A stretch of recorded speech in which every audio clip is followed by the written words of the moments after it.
Alors, évidemment, être Hausso, donc, c'est faire partie d'un village. Mais attention, il y a Hausso et Hausso. En effet, les héritiers, mâles ou femelles, peu importe, eux, ils ont le droit de vote, ils représentent la maison. Ils peuvent utiliser les terres communes comme ils l'entendent, ils n'ont de compte à rendre à personne, ils sont chez eux. Quand il y avait les danses, c'était eux qui menaient la danse. Quand il y avait les processions de fête-Dieu, c'était les grandes maisons qui portaient le dé. Ça, tout le monde le sait. Ils avaient une place à l'église qui n'était pas quelconque. Par contre, ça allait mal pour les cadets. Les cadets, qu'est-ce qu'il leur restait? Ben, le métier artisanal, ou alors l'Amérique, ou alors le grand séminaire, s'ils pouvaient y arriver. Quant à ceux qui venaient de l'extérieur, les bohémiens, ils n'avaient rien à faire dans ce pays puisqu'ils n'étaient pas d'une maison, ils ne pouvaient rien produire. Donc ils ne pouvaient pas bénéficier du statut d'Hausso. C'est tant et si bien qu'au XVIIe, on avait le droit de tirer à vue sur les bohémiens parce qu'ils nous encombraient, il n'y avait rien à faire dans ce pays. Ce n'est pas forcément une société charitable, mais c'est un modèle. Parce que pendant ce temps, nos voisins du nord de la Garonne, eux, ils étaient rien du tout. Ils étaient les jouets des puissants et des seigneurs. Ils étaient en plein féodalisme. Alors, pour être voisin, il faut être héritier, tout ça, comme je vous ai dit, mais il faut bénéficier du droit de voisinage. Alors attention, lisez le fort. Voilà ici le fort quand les Espagnols nous ont pris la Navarre et que les Albrais se sont réfugiés dans la basse Navarre. Ils ont fait mettre au propre les fueros du vieux royaume pour les appliquer, au moins temporairement, tant qu'ils étaient en situation d'exil. Donc, on a une copie de ces forts qui remonte à cette époque, au XVIe, XVIIe. Qu'est-ce que dit? Qui va acquérir des biens assis dans la terre de notre voisinage? De notre voisinage, ça veut dire ailleurs, pas chez lui, de notre Hausso. Encore qu'il contribue à toutes les charges de la Hausso d'où il vient, de la Hausso qu'il a acheté, ne sera tenu pour voisin du dit autre voisinage, ni ne jouira des droits de voisin, sinon qu'il ait été reçu pour tel par les dits voisins. Donc, il ne s'agit pas de se ramener la bouche enfarinée à acheter une maison dans un village extérieur. Il faut que les autres vous admettent. Ce sont des débats qui sont modernes actuellement, hein, sur l'identité, etc. Hein. Bien. Tout fils de voisin, pendant qu'il habitera le voisinage, en sera voisin. Vous êtes du Netché, vous êtes là, vous avez le droit. Mais s'il se marie et habite notre voisinage, notre Hausso, il ne sera pas tenu pour voisin du dit voisinage d'où ses pères et sa mère sont voisins et il en perdra les droits, si ce n'est qu'il possède par acquisition ou succession ou dit lieu maison et droits de voisinage. Maison et droits de voisinage. Donc, si vous partez, vous n'êtes plus rien. Sauf si vous êtes de la maison et que vous avez droit sur cette maison. Donc, vous voyez déjà la maison derrière ces textes qui est en train qui est en filigrane là derrière. Si l'étranger se marie avec une héritière, fille de voisin,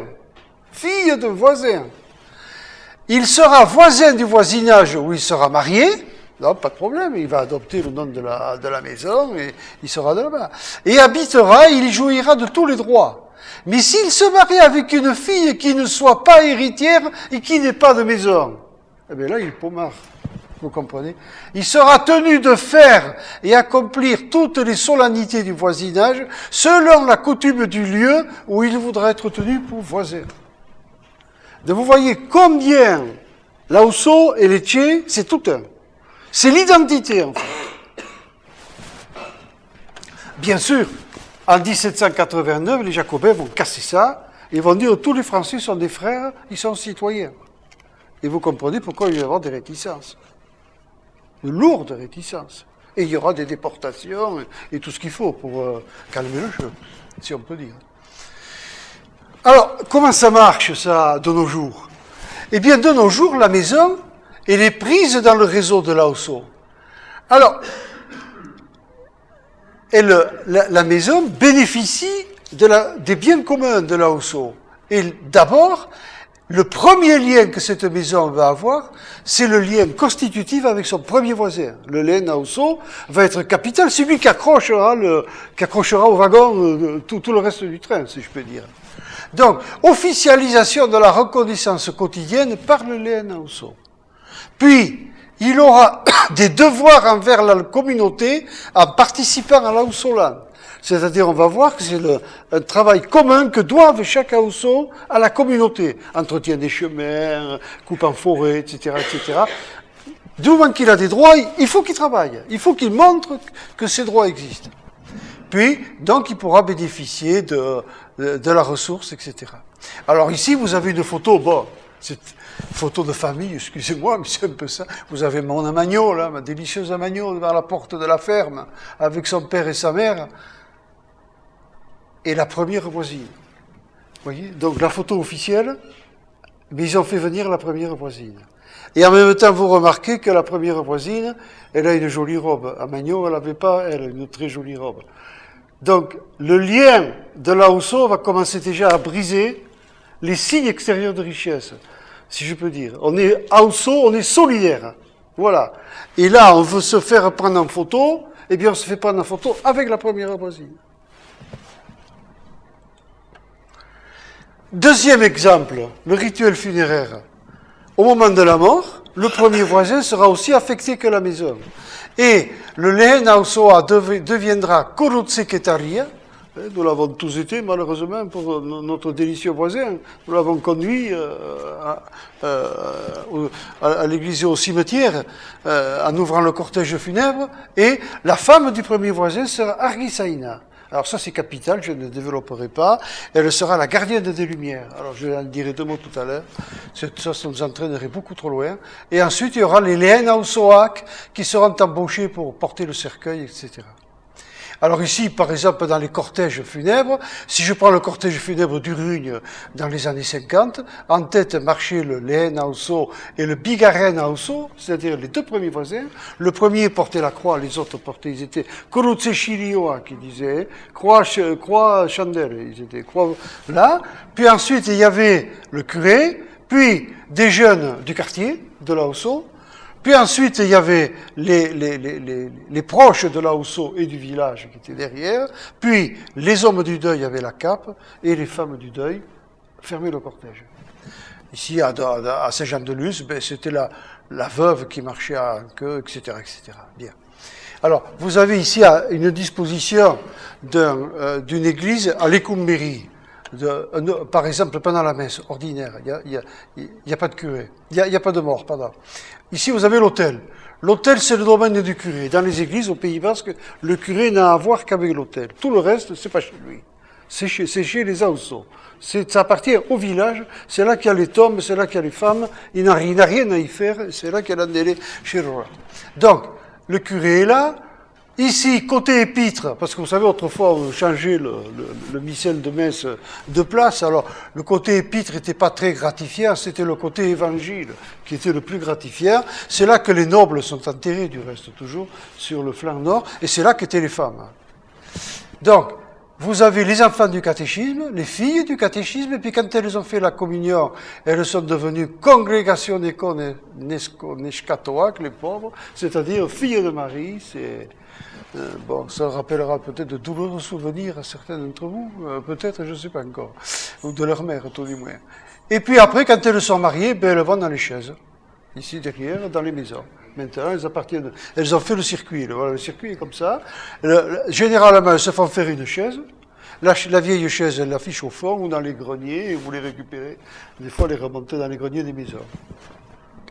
Quand vous êtes, les hommes, eux, eh bien, les hommes montent aux galeries, ils sont en haut, ça n'a rien à voir. Et ici, vous avez un personnage clé, qui est l'Andele Shirora, qui se met à l'entrée ici. Et Andele Shirora, c'est elle qui règle toute la disposition de ça. C'est la patronne de l'église. Voilà. Bien sûr, le clergé romain va essayer d'en faire une bonne curée. Mais ça marche pas. Andele Shirora, c'est Andele Shirora. C'est pas une bonne curée. Alors, lors des obsèques, eh bien, vous avez les hommes qui se mettent toujours du côté épître, les femmes se mettent du côté évangile ici, les autres femmes ici. Andelichilola se met au fond avec l'esco, la petite cire de deuil qu'elle a allumée. Et ici, la première voisine se met à côté de la veuve, ou de la femme la plus âgée de la maison. Elle elle a son esco allumé, avec des fois les escos d'autres familles proches qu'elle porte dans un grand panier. C'est pour ça qu'elle est Argi Saina, la gardienne des Lumières. Hein, et elle va poser l'esco de la famille derrière le cercueil. Voilà. Et c'est comme ça que le rite va se construire dans l'église. Ici, j'ai fait cette photo un peu en contrebande, et c'est à ça, c'est une sortie de messe de deuil. Vous avez donc le premier voisin ici, qui porte la croix, le curé, les amis qui portent le cercueil, le deuil devant, et puis les autres, le reste de l'assistance là.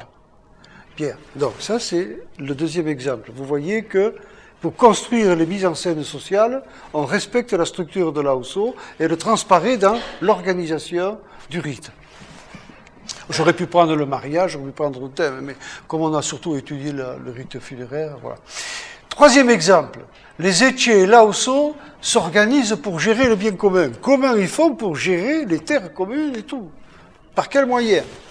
Alors, d'abord, vous avez ceci ici. Je l'ai extrait de la coutume de Soule qui a été mise au propre en 1520. La coutume de Soule dit « Par la coutume observée et gardée de toute antiquité, dit le légiste, tous les natifs et habitants de la terre sont libres et de franches conditions, sans tâche de servitude. » Autrement dit, il n'y a aucun seigneur ici pour nous dire ce qu'il faut faire. Alors que, au nord de l'Adour, c'était une autre chanson. Alors comment ces natifs s'organisent? Comment ils ont fait pour échapper au féodalisme? Eh bien, par le jeu des élections et des tirages au sort. C'est comme ça que ça va se passer. Et vous allez le revoir encore de nos jours. Pourquoi? Ils vont faire une élection à plusieurs niveaux. Alors vous avez un premier degré, c'est surtout celui-là qui va m'intéresser.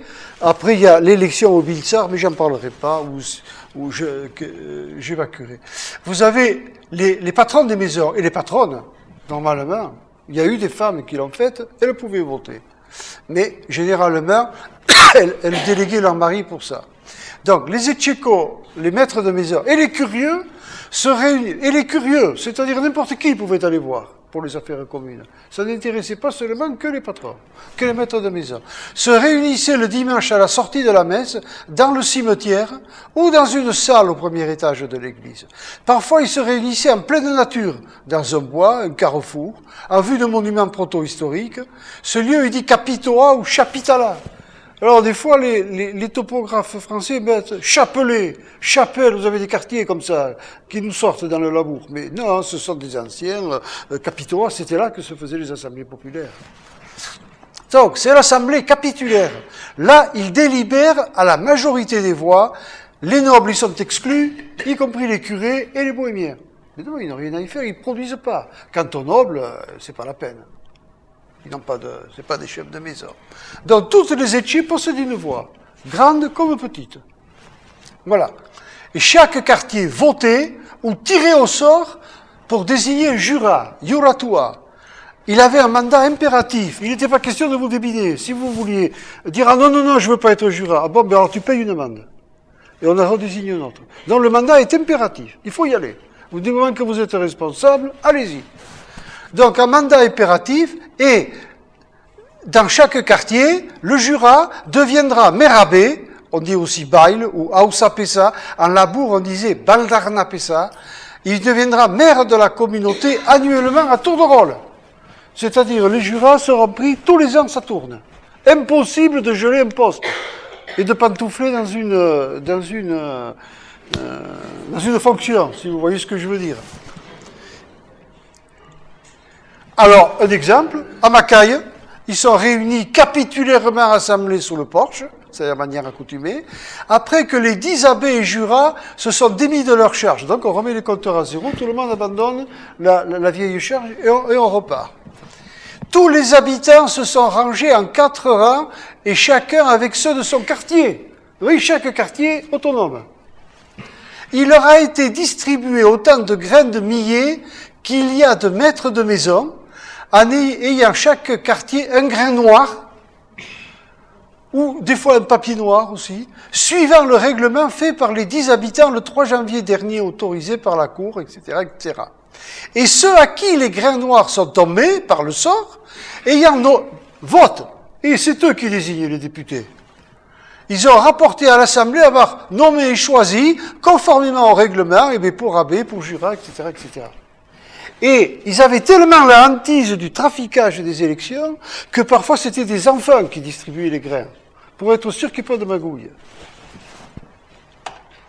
Ça, c'était à Macaille au XVIIIe siècle. Ça ne date pas de Mathusalem. Hein. Alors, ce qui fait que vous avez encore, dans certains endroits du Pays Basque, la mairie Enrico Etxea, qui se trouve dans le clocher de l'église, ici en haut. Voilà. C'était la situation classique. On y faisait même les catéchismes. Voilà. Alors, vous avez ici, par exemple, un arrêté d'Ainois qui vous dit, le mois de septembre ou le mois de février 1723, à l'heure de midi, dans la paroisse d'Ainoué, alors on appelait Ainoué à l'époque, et à la tour du clocher de la dite église, au bailliage de la bourg, voilà, ils sont là capitulairement assemblés, etc. Et là, vous avez les mêmes archives, mais à Aetz, elles ont été tenues en basque pendant longtemps, et vous avez le calque en basque des expressions notariales. Vous voyez, vous avez ici, capite generalen, ushaya, eta costumaden, ushaya, etc., etc., c'est du petit nègre, quoi. C'est-à-dire, les juristes, labourdaires, ont plaqué le latin, et donc le français, sur le basque pour faire passer l'acte officiel. Alors, ce qui fait que, ça c'est photo qui est prise à Sarres, ça c'est la porte de sortie du premier étage, c'était la porte de la mairie. Donc, sortant de la porte de la mairie, il venait directement, le conseil municipal vient directement sur le banc que nous appelons tous pudiquement Ashtobankua, vous le savez comme moi. Hein. Donc, vous avez ici Bati qui est le maire, Bati qui est la borde, le maire, avec son conseil municipal tout autour. Et ici, à Itsasu, sur la rambarde de Ashtobankua sont gravés, vous voyez, Plasako Yoratua, Erobiko Yoratua, c'est-à-dire chaque jura est marqué bien à son endroit, ce qui vous voyez bien que c'est la confédération des quartiers qui est là, et ici au bout, vous avez Yaunapesa, le maire qui est au bout. Voilà comment marchait ce système. Ce qui fait que ce système, du moment que vous faisiez partie de ce système et que vous étiez inclus à l'intérieur, vous deviez maintenant de participer au travail des AOSO. Chaque maison n'avait de sens que si elle était impliquée dans le bien commun. C'est le bien commun qui est en vue. Donc, ce bien commun suppose un mutualisme strict. Tout le monde devait participer à une même tâche. Alors, vous avez ici, par exemple, dans une réglementation en Navarre qui parle de la Haute-Solane, qui vous dit qu'il y a des travaux municipaux, dans le cas de certains travaux municipaux, les mairies et les conseils, c'est pareil, quoi, si vous voulez, les mairies, les conseils municipaux, pouvaient exiger la prestation de ce qui est connu dans le pays comme Haute-Solane. Hein? Et cette charge affectera seulement los vecinos, c'est-à-dire les AOSO, chefs de famille, donc chaque maison est tenue d'envoyer quelqu'un. Et si elle ne peut pas, parce que par exemple il y a une veuve, ou parce qu'elle est malade, ou comme ça, dans ce cas-là, elle paye, ou elle paye un remplaçant. Mais elle est tenue de participer à l'œuvre commune.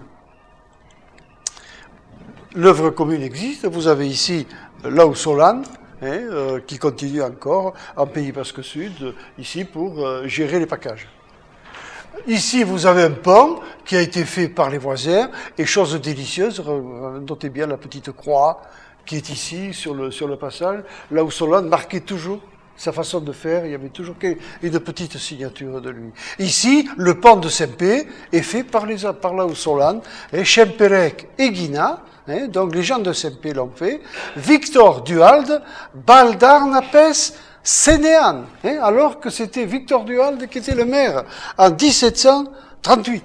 Voilà. Donc ce sont les gens de Saint-Pé qui ont fait le pont. Personne, pas la voirie municipale, ce que vous voulez. Alors ici, vous avez le presbytère de Sarres. Ici, dans le presbytère de Sarres, on vous dit que Arismendi Yaounak, il a donné la prairie, la terre pour le faire, et vous avez ici, Eriaren Lagunsarikin, c'est-à-dire avec les gens du village. Ce sont les gens du village qui ont construit leur presbytère. Ils n'ont pas demandé des services à Pierre, Paul ou Jacques, ni payé pour ça. Ici, vous avez l'Aousolan, avec les gens qui labourent avec des layas. Ici, ce sont des layas qui sont à Vera, là, ils les ont exposés pour une petite fête qu'on a faite en montagne. Et vous avez, voilà, ici, par rangées successives, les voisins ensemble labourent le champ. C'est une corvée qu'ils doivent, voilà. Ici, à Sarre, l'année dernière, eh bien, les gens du quartier de la Rune ont allumé les feux et ils ont nettoyé la montagne tous ensemble. Ils étaient une quinzaine. Voilà. Donc ils font ça, c'est le brûlis, pas les commuages. Et puis vous avez des variantes de ce système d'Aousolan à travers les Kumas et autres, où le système de l'entraide fonctionne, mais ne fonctionne plus avec la rigueur des quartiers qu'il y avait autrefois. Maintenant c'est une entente, ce sont d'autres types d'ententes. Et puis vous avez aussi la fête du lac ou autre, vous avez plein d'événements au pays qui sont faits par Aousolan, où chacun y participe, amène une contribution. Voilà, ça c'est le premier degré de l'élection pour le quotidien. Après vous avez un deuxième degré de l'élection sur lequel je n'insiste pas ici, ce qui est pour l'élection au Biltzar. C'est-à-dire quand vous avez élu votre Jura, à ce moment-là, vous élisez un député qui va représenter votre village au Biltzar, ici à Ustaritz. Chaque communauté ayant une voix. Qu'elle soit grande et qu'elle soit petite, c'est une communauté, une voix. Voilà. Ce qui fait que l'assemblée capitulaire, les juristes disent que l'assemblée capitulaire serait la forme de base la plus primitive de notre gouvernement. Le Biltzar, qui est l'organe de gestion de la province, dit la loi, car les jurats sont responsables, ils exécutent mais ne décident pas. C'est-à-dire dans les villages, les jurats qu'on a vus tout à l'heure ne font qu'appliquer le Biltzar. S'il y a un problème, il faut que ça remonte au syndic. Et c'est le Biltzar qui décidera en commun. Vous n'avez pas le droit de prendre une décision au niveau d'un village si elle n'a pas été entérinée d'abord par le syndic et le Biltzar. Évidemment, vous imaginez que les rois de France vont glisser des intendants là-dedans, qui vont jouer le rôle de préfet et qui vont essayer de verrouiller par force le Biltzar. Bien sûr, dans ce Biltzar, pas de nobles, pas de curés, pas de bohémiens.